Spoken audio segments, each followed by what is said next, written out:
किंवा या अकोल्यामधला हिंदू अगर तुम्हाला जिवंत ठेवायचा असेल, हिंदू म्हणून या अकोल्यामध्ये तुम्हाला इथे वावरायचं असेल, श्वास घ्यायचा असेल, तर आता ज्या काही गोष्टी चालल्या त्या गोष्टी थांबवणं हे हिंदू म्हणून हे तुमचं परम कर्तव्य आहे, समजून तुम्ही आज इथे बसून ऐकलं पाहिजे. तुमच्या नावापुढे असलेली कुठलीही पदं असतील, तुम्ही करत असलेला कुठलाही व्यवसाय असेल, तुमच्या अंगावर कुठलीही जबाबदारी असेल, या सगळ्या गोष्टी थोडा बाजूला ठेवून एक गोष्टीचा फक्त विचार करा किंवा आठवणी करा की ही जी काय नावापुढे लागलेली पदं आहे, हे जे काय व्यवसाय धंदा तुम्ही करता, तुमच्या नावापुढे किंवा तुमच्या जेव्हा मृत्यू पत्रिका किंवा डेथ सर्टिफिकेट लागेल तर माझ्या नावापुढे नितेश राणे आमदार म्हणून लागणार नाही, पण नितेश राणे हिंदू म्हणून लागणार. याची जाणीव मला आहे, म्हणून काय बोलणार आहे. आणि हिंदू म्हणून अगर आपण जगायला जगत तयार नसाल, हिंदू म्हणून अगर आपण समोरचं असलेलं आक्रमण समजून घेण्यासाठी तयार नसाल आणि तुम्ही समोरच्या वाल्यांना अगर हलक्यात घेत असाल, तर माझ्या भाऊ बहिणी मित्रांनो, तुम्ही किती गाढ या अकोलामध्ये असाल याची काही गॅरंटी मी देऊ शकणार नाही. कारण का इथे असलेली मुसलमानांची जनसंख्या कोणी विचारा, आमचे पत्रकार मित्र आहेत, समाजामध्ये वावरतात, ते विचार सांगतील तुम्हाला.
मी फक्त एवढं साधन सांगतोय की जो नियम डॉक्टर बाबासाहेब आंबेडकर साहेबांचा संविधान आणि संविधानाअंतर्गत नियम कायदा दिले, जे कलम हिंदूंना लागतात तेच कलम मुसलमानांना लागले पाहिजे. माझे एवढं सरळ स्पष्ट बोलणं आहे. आणि जो देश हिंदूंचा देश आहे, मी तर तुम्ही मुळामध्ये मला विचारलं ना, हे मी सर्व धर्म समभावचं नाटक की आपल्या देशामध्ये मानतच नाही.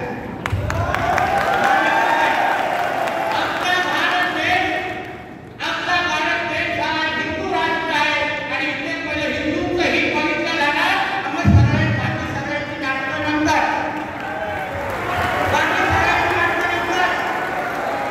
इथे काय आम्ही सर्व धर्म समभावाची त्याप्रमाणे लावत बसणार नाही. तुमच्या डोक्यात लागत असेल ना तर पाकिस्तान जाऊन सांगा सर्व धर्म समभाव. तिथे जाऊन विचारा. बघा त्या पाकिस्तानमध्ये, बांगलादेशमध्ये काय चाललंय. ठेचून मारतात माझ्या हिंदू भावांना आणि आम्ही इथे बसून चप्पल आणि बूट काढून श्रद्धांजली देत बसतोय. काय अवस्था होत चालली आहे जरा बघा तुम्ही. एक व्हिडिओ जरा नजरेसमोर येतो.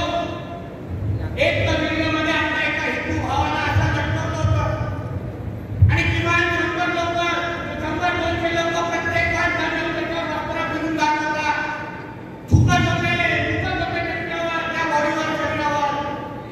दुसरा तर माझ्या एका हिंदू बहिणीचा फोन मला व्हिडिओ दाखवला. किमान 100 लोकांनी तिच्यावर बलात्कार केला असेल असा व्हिडिओ आम्हाला बघायला मिळतंय. मग हिंदू जे अल्पसंख्याक बांगलादेशमध्ये आहेत, मग हिंदू जे अल्पसंख्याक पाकिस्तानमध्ये आहेत, मग त्या त्या देशाच्या अल्पसंख्याकांबरोबर जे हिंदू तिथे आहेत, ही जी अवस्था अगर त्या देशामध्ये होत असेल तर आम्ही आमच्या भारतामध्ये या जिहाद्यांच्या, या गाडी पुरवणाऱ्यांचा लाड का करायचा हा प्रश्न मला या ठिकाणी विचारायचा आहे. जो नियम माझ्याकडच्या हिंदू भावांना लागतो, हिंदू भगिनीला लागतो, तोच नियम तिकडच्या अल्पसंख्याक असलेल्या त्या गाडी पुरवणाऱ्या जिहाद्यांना का लागत नाही हा प्रश्नाचं उत्तर आम्हाला मिळालं पाहिजे. त्या प्रश्नाचं उत्तर भेटलं पाहिजे. आणि इथे काय लाड होतात हो त्यांचे बाप रे. जसं काय सगळं आपल्या गावही काय किती लाड करायचे त्यांचे. कुठली योजना आले तर लावणार ही पहिली रांग. आता त्या लाडकी बहीण योजना आमच्या सरकारने काढली. यादी बघा कोणा. अरे एका घरामध्ये एक लाडकी बहीण असते, 2 असते. अरे ह्यांच्या तर 10 असतात. अरे लाडकी बहिणीला काही लिमिट आहे का? आणि एकाचे 10 आणि दुसऱ्याचे अजून 10, 100 पावलं तिथं घरात वाटत असतील. मग आपल्या हिंदू महिलांना, भगिनींना या योजनेचा फायदा मिळणार कसा? होतं का तसं बांगलादेश आणि पाकिस्तान? होतात का असे लाड? पाकिस्तान आणि बांगलादेश असेल, अफगाणिस्तान असेल, तिथे हिंदूंना सरळ स्पष्ट बोललं जातं की तुम्हाला आमच्या देशामध्ये राहायचं असेल तर याचा तुम्ही मुसलमान व्हा, याचा आम्ही तुम्हाला मारून टाकणार असं थेट तोंडावर सांगितलं जातं. हेच सांगितलं जातं आणि आम्ही सगळे लाड पुरवायचे यांचे. सगळी नाटकं हे लोकांनी सहन करायची. हे लोकांनी आमच्याच देशामध्ये, आमच्या हिंदू सणांमध्ये, आमच्याच पायऱ्यांवर हे लोकांनी दगडी मारायची. हे लोकांनी लाईट जिहाद करायचा, लव जिहाद करायचा, हे वक्त नाटक करायचं आणि आम्ही लोकांनी फक्त बसून निवेदन द्यायची, बाकी काहीच करायचं नाही. काहीच करायचं फक्त बघत बसायचं. आणि आमच्यासारखे लोक, आम्ही जेव्हा हिंदुत्वाची बाजू घेतो, आम्ही जेव्हा हिंदू बहिणीची बाजू घेतो, तेव्हा आमच्या नावाने ब्रेकिंग न्यूज लागते ते नितेश राणेंनी पोलिसांना धमकी दिली. अरे जे माझ्यावर आज काळे झेंडे दाखवत होते ना, त्यांना मी सांगेन, अरे माझ्या हिंदू भावांनो, माझ्या गाड्यांच्या समोर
तिकडे एक माजी सैनिक एक वडील येऊन माझ्यासमोर उभे राहिले. त्यांनी मला सांगितलं की माझी मुलगी 2019ला लाल जिहाद याच्यामध्ये माझी मुलगी गेली. वडील म्हणून माझ्या ओठाने मला तिने बंद केलं आणि एका माजी सैनिकच्या डोळ्यामध्ये अश्रू बघितले की काल संध्याकाळी दुसरी एक पोलीस स्टेशनच्या संबंधित एक आई वडील मला भेटायला आले. मला काय बोलतात की मी जेव्हा पोलीस स्टेशनमध्ये आम्ही दोघं गेलो लव जिहादबद्दल बोलण्यासाठी तेव्हा 10 ते 15 दिवस तर आमची केस घेतली नाही, आम्हाला उभं केलं नाही. आणि मग जेव्हा आम्ही वरतून काही हिंदुत्वादी कार्यकर्त्यांना भेटलो आणि त्यांच्या निमित्ताने जाऊन त्यांच्यासमोर उभे राहिलो तेव्हा तिकडचे पोलीस अधिकारी त्या वडिलांना काय विचारतात माहिती? काय रे तुझीच होती काय? राग येणार नाही, चीड येणार नाही? मग अशा या 1-2 अधिकाऱ्यांमुळे अगर पुरा पोलीस खातं बदनाम होत असेल, आमच्या आदरणीय देवेंद्र फडणवीस साहेब गृहमंत्री म्हणून बदनाम होत असतील तर बोलण्याचं काम आमच्या लोकांचं नाही. तुम्ही हिंदू समाजाला, तुम्ही हिंदू तरुण तरुणींना तुम्ही योग्य ते न्याय द्या, आमची एवढीच अपेक्षा आहे. हिंदुत्वादी विचारांचं सरकार राज्यामध्ये आहे. आमची हिंदुत्वादी सरकार असल्यामुळे अगर आमच्या राज्यामध्ये हिंदू सुरक्षित राहू शकत नाही तर कुठल्या तोंडाने आम्ही हिंदुत्वादी सरकार बोलतो का नुसतं भारतामध्ये? नुसतं भारतामध्ये मला विचारायचं अकोल्यामध्ये पोलीस एवढं चांगलं काम करतात तर तुमच्या अकोल्यामध्ये किती कत्तलखाने सुरू आहे? किती आहे? आपल्या राज्यामध्ये मला थोड्या पत्रकारांनी माझ्या ज्ञानात भर टाकावं की आपल्या राज्यामध्ये गौरक्षणच्या कायदा आहे का? आहे ना? आहे ना? सभागृह देवेंद्रजी मुख्यमंत्री असताना काढलेला आहे. मग ज्या राज्यामध्ये गौरक्षणचा कायदा लागू आहे त्या राज्यामध्ये कत्तलखाने सुरू कसे आहे? त्या राज्यामध्ये ट्रकमध्ये 100-200 गायींचा मांस कसा ट्रान्सपोर्ट होतोय आणि ते ट्रान्सपोर्ट होण्यासाठी किती पोलिसांचे किती किंमतमध्ये त्यांचे खिसे भरले जात आहेत याचा हिशोब करता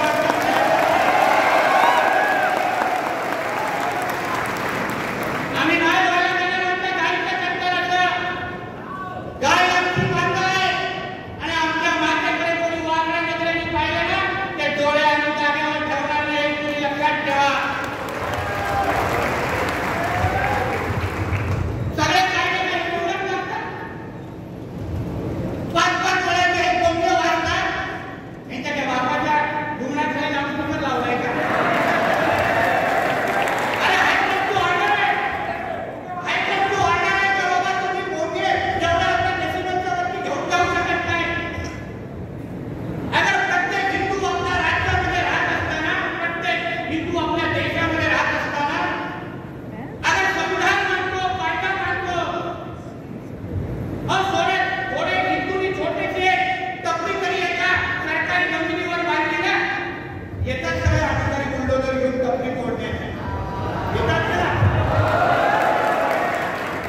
आणि ह्यांचे हे काय महसूलच्या जागेवर, पोलिसांच्या आरक्षित जमिनीवर, गायरान जमिनीवर हे लोकांनी एकेकाच्या आडमाई बांधून ठेवले. मग हे काय कोण उघडणार? कोण बुलडोजर चालवणार? कुठून परवानगी आणले?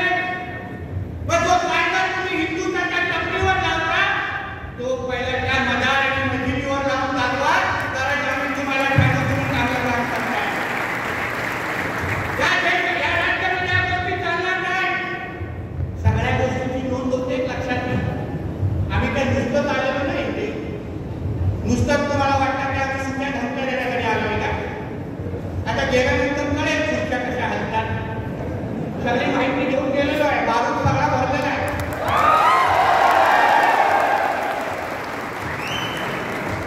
पोचून दे जरा मुंबईकडे. मग अशा जाऊन फोन येतील ना, मग सांगू नका हे मला वेळेत सांगितलं आणि इकडचं कोणतरी बोलबच्चन आणून ठेवलंय काय करायचं? बोलबच्चन काय करत नाही. आमच्या साहेबांचं नाव खराब करतो तर या बोलबच्चन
कोणाला काळा झेंडा दाखवता जरा विचार करा.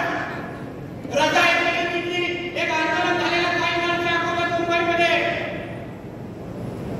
आझाद मैदानाचे जे आंदोलन झालं त्या आंदोलनाची माहिती जरा घ्या. गुगलवर पत्रकारांना विचारा. त्या आंदोलनामध्ये हे जिहादी आणि हे हिरवे साप एवढे आंदोलन झाले तर तिकडच्या असलेल्या आमच्या पोलीस माता भगिनींच्या अंगावर गेले आणि त्यांच्यावर झालेले प्रकार केले. हे असे नालायक आहेत आणि भडवे आहेत आणि ह्यांची बाजू तुम्ही घेता. ह्यांच्यासाठी आमच्या विरोधात जाता. उद्या काही संकट केलं तुमच्या अंगावर आलं 93चा बॉम्बला 93च्या बॉम्बल्यानंतर काय झालं. कोणी मुंबई वाचवली. तेव्हा अगर हिंदू समाज जागृत नसता, हिंदुत्वाचे कार्यकर्ते जागृत नसते, तेव्हा आमचे हिंदुत्व सम्राट बाळासाहेब ठाकरे नसते तर हिंदू सगळ्या लोकांना मारून टाकलं असतं पोलिसांसकट.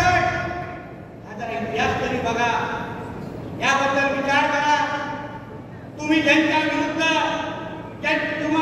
ज्यांच्यासाठी आमच्या विरुद्ध जाताय, त्यांच्या मुलांवर खोट्या केसेस करताय, आमच्या मुलांना दाबताय, त्यांच्या जेव्हा धर्माची जेव्हा वेळ येईल तेव्हा ते आपले पण होणार नाही हे लक्षात ठेवा.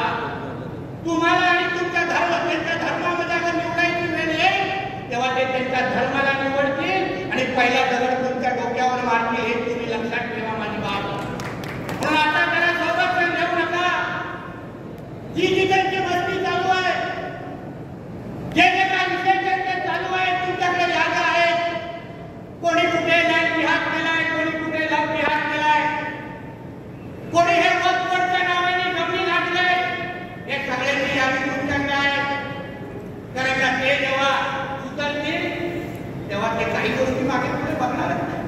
अहो त्यांच्या इस्लाममध्ये लिहिलेलं त्यांच्या इस्लाममध्ये सरळ स्पष्ट लिहिलेलं आहे की त्यांच्या अल्लाशिवाय त्यांच्या देवताशिवाय दुसरा कुणालाही ते मानत नाही आणि मानायचं नाही.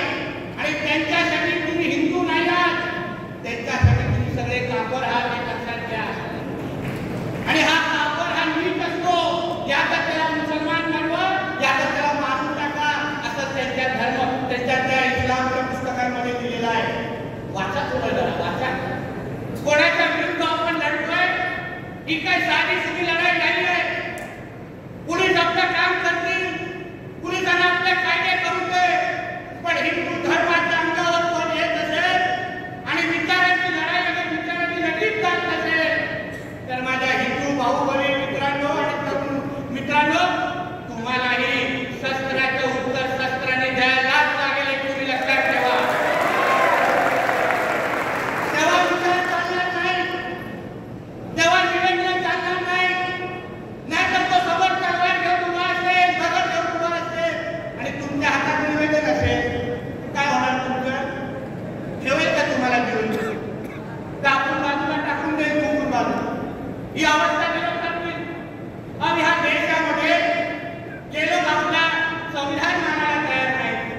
हे वक्फ बोर्डचं नाटक काय आहे विचारा. काय नाटक? म्हणजे आपल्या भारत देशामध्ये हे लोकांना दुसरा पाकिस्तान बसवायचं आहे. म्हणजे आपल्या संविधान हे मानत नाही, आपली संविधानाचे कायदे हे लोक मानत नाही. हे लोकांना आपल्या देशामध्ये शरिया कायदा लागू करायचा आहे. शरियामध्ये ज्या ज्या गोष्टी लिहिल्या आहेत त्या त्या गोष्टी भारतामध्ये लागू झाल्या पाहिजे.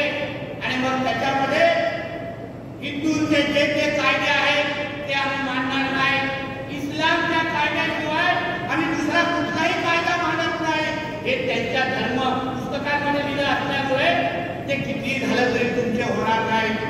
त्यांना आपल्या ह्या भारत देशाला 2047 पर्यंत इस्लाम राष्ट्र बनवायचे लक्षात घ्या. इस्लाम राष्ट्र. Popular front of India PFI बद्दल तुम्ही लोकांनी ऐकलं असेल. काही ग्रामीण भागामध्ये त्यांचे कोण जे सदस्य त्यांना अटक केलेलं होतं. त्या पॉप्युलर फ्रंट ऑफ इंडियाचे जेव्हा कार्यकर्त्यांना अटक केलं पुण्यामध्ये, त्या पुण्यामध्ये अटक करत असताना त्यांची जेव्हा चार्जशीट झाली त्या चार्जशीटमध्ये त्यांनी काय स्टेटमेंट दिलं की आम्हाला ह्या भारताला आमचा इस्लाम राष्ट्र 2047 बनवायचं आहे आणि त्यासाठी लँड जिहाद, लव्ह जिहाद, वक्फ बोर्ड या सगळ्या गोष्टी आम्ही वापरणार. पण कुठल्याही परिस्थितीमध्ये ह्या देशाला इस्लाम राष्ट्र बनवणार. म्हणजे बांधवांनो, भगिनींनो आणि माझ्या भाऊबोली मित्रांनो, ही लढाई ही धर्माची लढाई आहे. ही काय साधी सुधी लढाई नाही. तुम्ही दिवसामध्ये असंख्य आपली कामं करत बसता. तुम्हाला दिवसामध्ये दुसऱ्या पोटा पाण्याच्या गोष्टी विचार तुमच्या डोक्यामध्ये येतात. पण ते सकाळी उठेपासून ते रात्री झोपेपर्यंत त्यांच्या डोक्यामध्ये एकच असतं की मी माझा इस्लाम कसा वाढवणार, मी लव्ह जिहाद, लँड जिहादच्या माध्यमातून माझा इस्लाम कसा भक्कम करणार. या अकोल्यामध्ये चालू असलेले अतिक्रमण आणि धर्मांतराच्या मागची कामं पण येत आहे. भिवंडीच्या भागामध्ये ठाणे ग्रामीणमध्ये त्या लोकांनी असाच एक प्रयोग करून बघितला.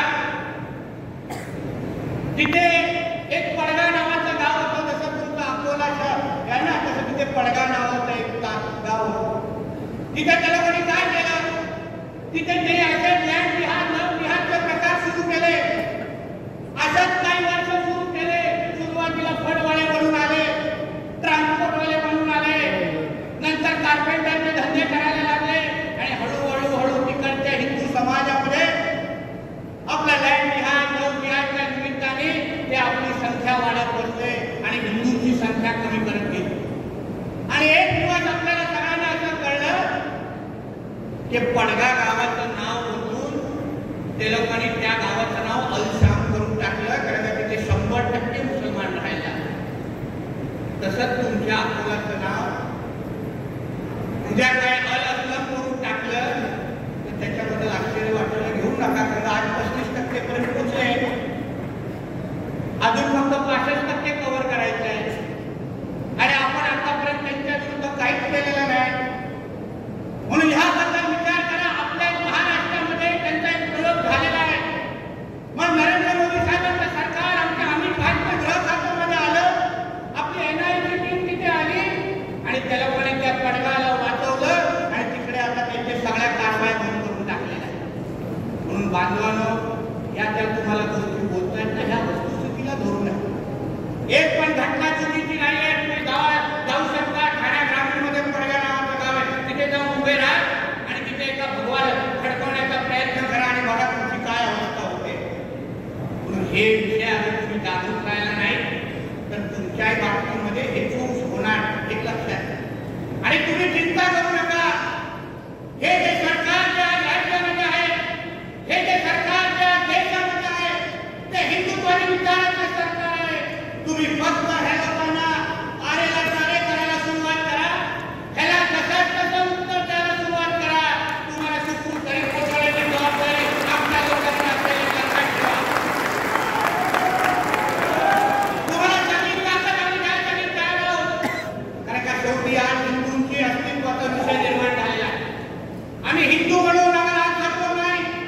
हिंदू म्हणून दिवस रात्र अगर विचार केला नाही.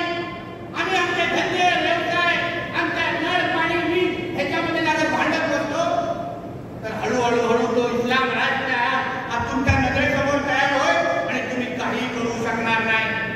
म्हणून आज बाहुबली संमेलनाच्या निमित्ताने मी तुम्हाला एवढाच विश्वास हे जसं तुम्हाला शरीराबद्दल काही 4 गोष्टी सांगितल्या आणि सांगितल्या की तुम्ही ह्या गोष्टी कराल तर तुमचं शरीर तंदुरुस्त होईल. तर मी तो बोलतो ते तंदुरुस्त शरीर होण्या अगोदर तुम्ही पहिले हिंदू म्हणून जगला तरी पाहिजे. त्या 4 महिन्यामध्ये कुठल्या तरी लँड जिहाद आणि लव्ह जिहादच्या प्रकरणामध्ये कुठल्या तरी हिंदू मुसलमान दंगलमध्ये अगर तुम्ही हे लोकांनी मारून टाकलं तर कसल्या 4 महिन्यामध्ये बॉड्या भरून बसतात, काय होणार आपले. म्हणून हिंदू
तुम्हाला सांगतोय, कारण का अकोल्याची परिस्थिती बदलली पाहिजे बांधवांनो. 4 महिन्यामध्ये हे आणि माझा हा मित्र बरी निश्चितपणे तरी बनवेल, पण 4 महिन्यामध्ये ते पण 35% ते 25% झाले